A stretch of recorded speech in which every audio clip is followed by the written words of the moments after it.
Revue de la presse congolaise de ce vendredi 22 août 2014, lu pour vous par www.congosynthèse.com.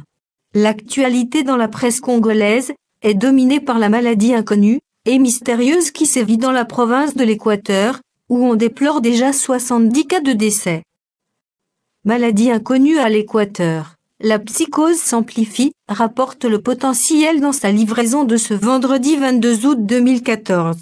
Le quotidien de l'avenue Bas-Congo signale qu'une maladie inconnue et mystérieuse a déjà fait 70 morts, selon l'agence britannique Reuters, citant une source de l'Organisation mondiale de la santé, OMS.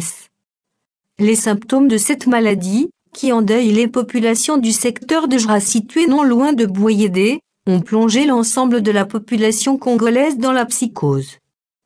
Selon la radio onusienne Okapi, des sources sanitaires sur place affirment avoir été alertées depuis le mois de juillet sur une maladie contagieuse qui touche les 3 aires de santé de Vetsi-Kango, Lokasia et Wafania, dans le territoire de Boyédé.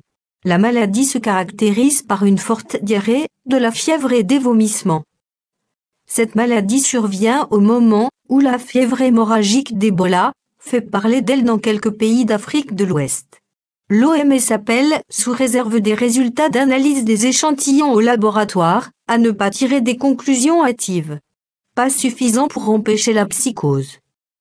Forum des As précise que pour prendre la mesure de cette préoccupante situation, des experts de Médecins sans frontières, MSF, qui accompagnait le ministre de la Santé publique, Félix Kabange-Nubi, le gouverneur intérimaire de l'Équateur, Sébastien Apeto sur les lieux où sévit la maladie, ont effectué des prélèvements sanguins sur des patients présentant des symptômes identiques aux personnes décédées.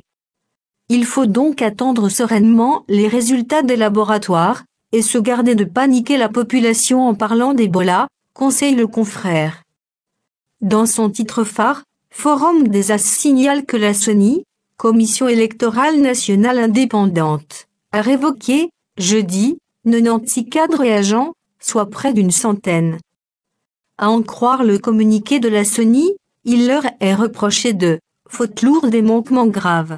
Au nombre de ces manquements graves enregistrés à la centrale électorale congolaise, on cite le vol ou vente du matériel, le détournement des fonds, la production frauduleuse des cartes d'électeurs.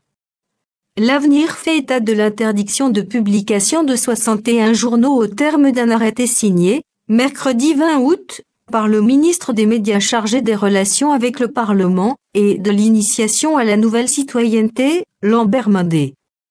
Selon cet arrêté, ces organes de presse écrite ne détiennent aucun titre les autorisant à exercer en RDC et, de ce fait, n'existent pas en tant qu'organes de presse.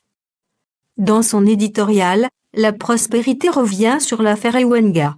Le député national et secrétaire général de l'UNC va comparaître devant la Cour suprême de justice, faisant office de cour constitutionnelle. De ce rixe judiciaire, une des parties en sortira déplumée.